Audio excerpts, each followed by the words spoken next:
ಇವತ್ತು ವಿಧಾನಸಭೆಯನ್ನ ಪ್ರವೇಶ ಮಾಡತಕ್ಕಂಥ ಕೆಲಸವನ್ನು ಮಾಡಿದ್ರು. ಈ ಸಂದರ್ಭದಲ್ಲಿ ವೆಂಕಟರಮಣಪ್ಪನವರ ಹೋರಾಟ, ಅವರ ಪ್ರಯತ್ನ ಅದನ್ನು ಮರೀಲಿಕ್ಕೆ ಸಾಧ್ಯ ಇಲ್ಲ ಅಂತಕ್ಕಂಥ ಮಾತುಗಳನ್ನು ಕೂಡ ಹೇಳಲಿಕ್ಕೆ ಬಯಸ್ತಾ ಇದ್ದೇನೆ. ನನಗಂತೂ ಬಹಳ ಸಂತೋಷ ಆಗಿದೆ. ಯಾಕಂತಂದ್ರೆ ಹಳ್ಳಿಯ ಜನರಿಗೆ ಬಹುಶಃ ಈ ದೇಶದಲ್ಲಿ ಬೃಹತ್ ಯೋಜನೆಗಳಲ್ಲಿ ಇದೂ ಒಂದು ಯೋಜನೆ ಅಂತಕ್ಕಂಥ ಮಾತುಗಳನ್ನ ಹೇಳಲಿಕ್ಕೆ ಬಯಸ್ತಾ ಇದ್ದೇನೆ. ಬಿಜೆಪಿ ಸರ್ಕಾರ ಬಹುಶಃ ಕಾರಜೋಳ ಹೊರಟೋದ್ರು, ಅವ್ರು ಇದ್ದಿದ್ರೆ ಹೇಳ್ತಿದ್ದೆ ನಾನು.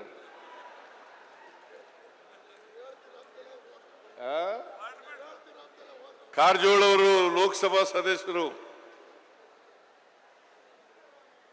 ನಾನು ಕೇಳ್ತೇನೆ, ಬಿಜೆಪಿಯವರು ಯಾವತ್ತಾದರೂ ಕೂಡ ಕರ್ನಾಟಕದಲ್ಲಿ ಇಂತಹ ಒಂದು ಯೋಜನೆಯನ್ನ ಮಾಡಿದ್ದಾರಾ?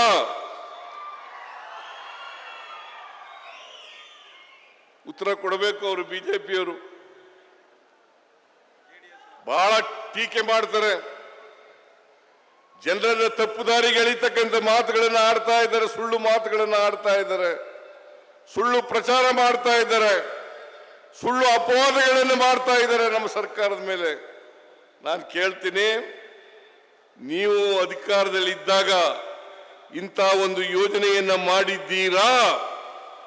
9 ವರ್ಷ ಈ ಕರ್ನಾಟಕ ರಾಜ್ಯದಲ್ಲಿ ಅಧಿಕಾರವನ್ನು ಮಾಡಿದ್ದಾರೆ. 2008ರಿಂದ 2013ರವರೆಗೆ, 2018ರಿಂದ 19ರಿಂದ 23ರವರೆಗೆ ನೀವು ಯಾವತ್ತಾರು ಮಾಡಿದ್ರ? 9 ವರ್ಷ ಅಧಿಕಾರದಲ್ಲಿ ಇದ್ರಲ್ಲ, ಟೀಕೆ ಮಾಡ್ತೀರಲ್ಲ, ನಾಚಿಕೆ ಆಗಲ್ಲ ನಿಮಗೆ? ಬಿಜೆಪಿಯವರಿಗೆ ನಾಚಿಕೆ ಆಗಲ್ಲ?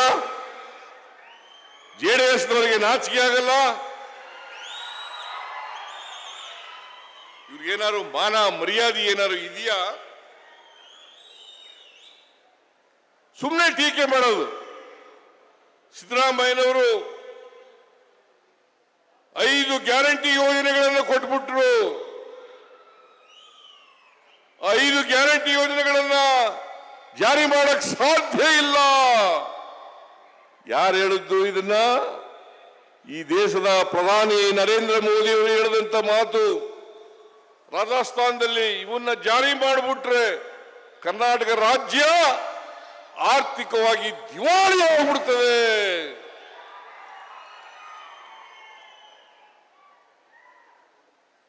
ಅಶೋಕ ಹೇಳ್ತಾನೆ, ವಿಜಯೇಂದ್ರ ಹೇಳ್ತಾರೆ,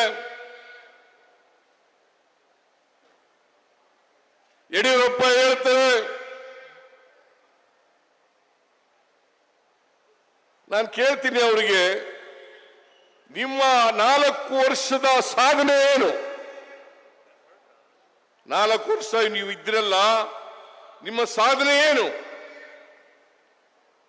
ಯಡಿಯೂರಪ್ಪನವರ ಸಾಧನೆ ಏನು?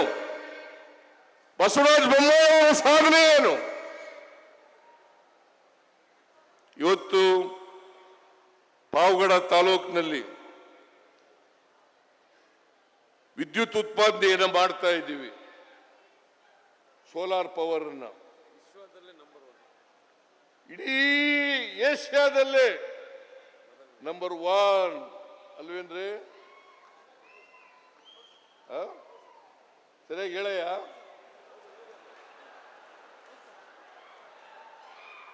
ಏಷ್ಯಾದಲ್ಲೇ ನಂಬರ್ 1. 2050 ಮೆಗಾವ್ಯಾಟ್ ವಿದ್ಯುತ್ತನ್ನ ಈಗಾಗಲೇ ಉತ್ಪಾದನೆ ಮಾಡಿ ಅದನ್ನ ಜನರಿಗೆ ಕೊಡ್ತಾ ಇದ್ದೇವೆ. 2050 ಮೆಗಾವ್ಯಾಟ್. ಈಗ ಮತ್ತೆ ಹಳ್ಳಿಗಳಲ್ಲಿ ಅಗ್ರಿಮೆಂಟ್ ಮಾಡಿಸ್ತಾ ಇದ್ದಾರೆ. ಮುಂದಿನ ಇನ್ನು 2 ತಿಂಗಳು 3 ತಿಂಗಳು 2 ತಿಂಗಳು 2400 ಮೆಗಾವ್ಯಾಟ್ ಅಲ್ಲ, 2000 ಮೆಗಾವ್ಯಾಟ್ ಈ ಕುಡಿಯ ನೀರಿನ ಯೋಜನೆ, ಸೋಲಾರ್ ಎನರ್ಜಿ ಯೋಜನೆ. ಇದು ಆದ್ಮೇಲೆ ಪಾವಗಡ ಚಿತ್ರನೇ ಬದಲಾವಣೆ ಆಗ್ಬಿಟ್ಟದೆ. ಆಗಿದೆಯಲ್ಲ, ಪಾವಗಡ ಚಿತ್ರನೇ ಬದಲಾವಣೆ ಆಗ್ಬಿಟ್ಟದೆ. ಇವತ್ತು ನಂಜುಂಡಪ್ಪನವರ ವರದಿನಲ್ಲಿ ಬಹಳ ಅತ್ಯಂತ ಹಿಂದುಳಿದ ತಾಲೂಕು ಪಾವಗಡ ಅಂತೇಳಿ ಗುರುತಿಸಲ್ಪಟ್ಟಿತ್ತು. ಅತ್ಯಂತ ಹಿಂದುಳಿದ ತಾಲೂಕು ಅಂತ ಪಡಿತು.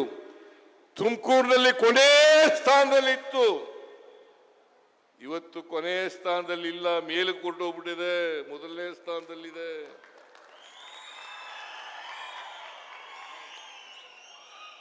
ಮೊದಲನೇ ಸ್ಥಾನದಲ್ಲಿದೆ. ಇದಕ್ಕೆ ಯಾರು ಕಾರಣ? ಕಾಂಗ್ರೆಸ್ ಸರ್ಕಾರ ಕಾರಣ. ನಮ್ಮ ಸರ್ಕಾರ ಕಾರಣ ಅಲ್ವಾ? ನೀವು ಒಪ್ತೀರಾ ಇಲ್ಲ? ಒಪ್ತೀರಾ ಇಲ್ಲ? ಇವತ್ತು ವೆಂಕಟೇಶ್ ಹೇಳಿದ್ರು, 10,000 5,000 ಇದ್ದಂತ 1 ಎಕರೆ ಜಮೀನು ಬೆಲೆ ಇವತ್ತು 20 ಲಕ್ಷ 25 ಲಕ್ಷ ಆಗಿದೆ. ಪಾವಗಡ ಸುತ್ತಮುತ್ತ 2 ಕೋಟಿ 2.5 ಕೋಟಿ 3 ಕೋಟಿ ರೂಪಾಯಿ ಆಗಿದೆ. ಪಾವಗಡ ಒಂದು ಬರಗಾಲ ಪೀಡಿತ ಪ್ರದೇಶ, ರಾಜಕೀಯವಾಗಿ ಆರ್ಥಿಕವಾಗಿ ಸಾಮಾಜಿಕವಾಗಿ ಅತ್ಯಂತ ಹಿಂದುಳಿದಿರ್ತಕ್ಕಂಥ ತಾಲೂಕು. ಏನ್ರಿ ವೆಂಕಟರಮಣಪ್ಪ, ನೀವು ಬಹಳ ವರ್ಷ MLA ಆಗಿದ್ರಿ ಅಲ್ವಾ? ನಾವು ಮಾಡಿದ್ದು ಕುಡಿಯ ನೀರು ಮಾಡಿದ್ದು, ಸೋಲಾರ್ ಪವರ್ ಮಾಡಿದ್ದು ಈ ತಾಲೂಕಿನ ಚಿತ್ರವನ್ನೇ ಬದಲಾವಣೆ ಮಾಡಿಬಿಡ್ತು. ಹೌದಾ ಅಲ್ಲ? ಹೌದಾ ಅಲ್ಲ?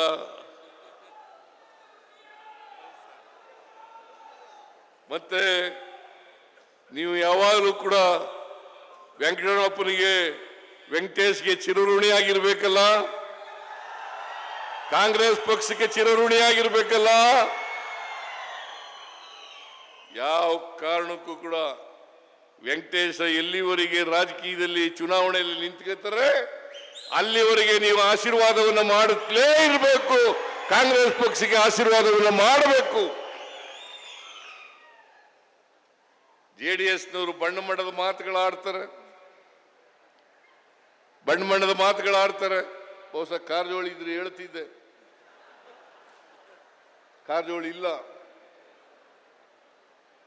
ಕರ್ನಾಟಕದಿಂದ 4.5 ಲಕ್ಷ ಕೋಟಿ ಪ್ರತಿ ವರ್ಷ ತೆರಿಗೆ ವಸೂಲು ಮಾಡಿಕೊಡ್ತಕ್ಕಂಥದ್ದು ನಾವು.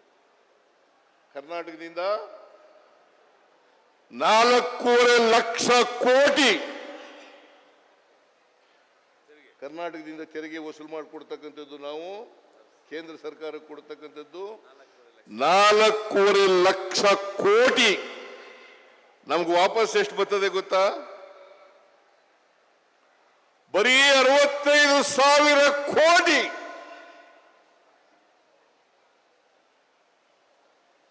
ನಾವು ತೆರಿಗೆ ರೂಪದಲ್ಲಿ 1 ರೂಪಾಯಿ ಕೊಟ್ರೆ ನಮಗೆ ವಾಪಸ್ ಬರ್ತಕ್ಕಂಥದ್ದು 15 ಪೈಸೆ ಮಾತ್ರ. ಈ ಕಾರಜೋಳ ಯಾವತ್ತಾರು ಕೇಳಿದಾರ? ಲೋಕಸಭೆಯಲ್ಲಿ ಕೇಳಿದಾರ? 17 ಜನರನ್ನ ಗೆಲ್ಲಿಸ್ಕೊಟ್ಟಿದ್ದೀರಿ ಕಳೆದ ಲೋಕಸಭಾ ಚುನಾವಣೆಯಲ್ಲಿ. ನಾವು 9 ಜನ ಗೆದ್ದಿದ್ದು, JDSನವರು 2 ಗೆದ್ದಿದ್ರು, 2 ಗೆದ್ದಿದ್ದಾರೆ. ಯಾವತ್ತಾರು ಇವತ್ತು ಬಿಜೆಪಿ JDSನವರು ಸೇರ್ಕೊಂಡ್ಬಿಟ್ಟಿದ್ದಾರೆ.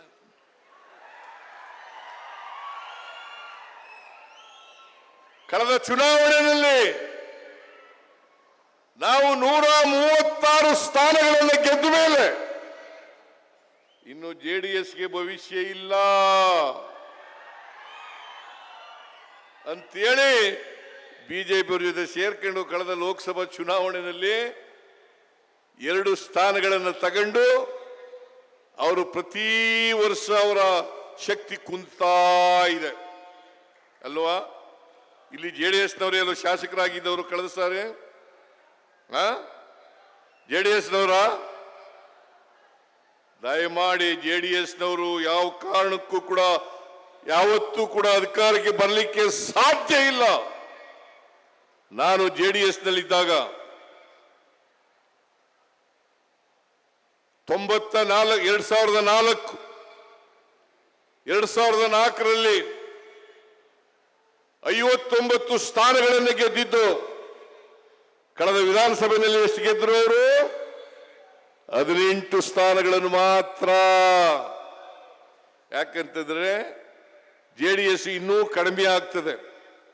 ಮುಂದಿನ ವಿಧಾನಸಭಾ ಚುನಾವಣೆಗೆ ಇನ್ನೂ ಕಡಿಮೆ ಸ್ಥಾನಗಳನ್ನು ಗೆಲ್ತಾರೆ. ಇಲ್ಲಿ 100ಕ್ಕೆ 100 ಜೆಡಿಎಸ್ನವರು ಸೋಲ್ತಾರೆ ಅಲ್ವಾ? ಅಲ್ವೇನ್ರಿ? ಏನು ಈ ಕಡೆಯವರೆಲ್ಲ ಕೈ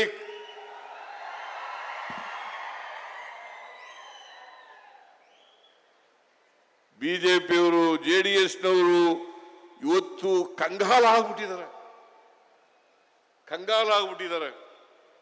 ನಾವು 5 ಗ್ಯಾರಂಟಿ ಯೋಜನೆಗಳು ಯಶಸ್ವಿಯಾಗಿ ಜಾರಿ ಕೊಟ್ಟಿದ್ದೀವಿ. ನಾವು ಅಧಿಕಾರಕ್ಕೆ ಬಂದ ಮೇ 20 ನಾವು ಅಧಿಕಾರಕ್ಕೆ ಬಂದದ್ದು ಮೇ 20, 2023. ಜೂನ್ 11ನೇ ತಾರೀಕಿಗೆ ಜೂನ್ 23 11ನೇ ತಾರೀಕು ಜೂನ್ 23, 2023ನೇ ಇಸ್ವಿ ಜೂನ್ 11ನೇ ತಾರೀಕಿಗೆ ಶಕ್ತಿ ಯೋಜನೆಯನ್ನು ಜಾರಿ ಮಾಡೋದು. ಇವತ್ತು 500 ಕೋಟಿಗೂ ಹೆಚ್ಚು ಜನ, 500 ಕೋಟಿಗೂ ಹೆಚ್ಚು ಮಹಿಳೆಯರು, ಏನಮ್ಮ ತಾಯಿ ಮಹಿಳೆಯರಿದ್ದಾರ?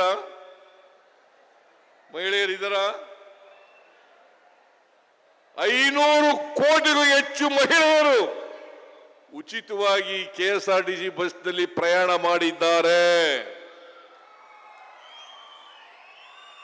ಉಚಿತವಾಗಿ. ಮೊನ್ನೆ ಈಗ ಒಂದು ವಾರದ ಹಿಂದೆ ನಾನು 500ನೇ ಕೋಟಿ ಟಿಕೆಟ್ ಅನ್ನ ಮಹಿಳೆಗೆ ಕೊಟ್ಟೆ. ಅದರ ಮೂಲಕ 500 ಕೋಟಿ ಮಹಿಳೆಯರು ಉಚಿತವಾಗಿ KSRTC ಬಸ್ನಲ್ಲಿ ಪ್ರಯಾಣ ಮಾಡಿದ್ದಾರೆ ಅಂತಕ್ಕಂಥದ್ದನ್ನ ನಾನು ಘೋಷಣೆ ಮಾಡಿದೆ. 500 ಕೋಟಿ ಮಹಿಳೆಯರು. ಹಾಗೇನೆ ಗೃಹ ಜ್ಯೋತಿ